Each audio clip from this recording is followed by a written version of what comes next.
Yeah, picked for not quite an hour, but I think I ended up with quite a bit.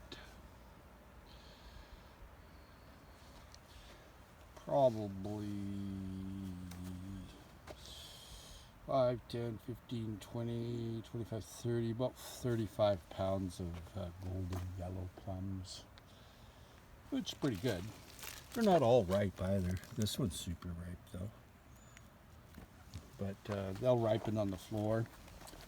And my next pick's going to be Anjou pears and some crab apples. I'm just going to make mushy crab apple sauce. Why not? But there's all the plums. Say cheese and go pick wild plums. No one sprayed these. These grow wild. They're golden plums. Much love, mad respect.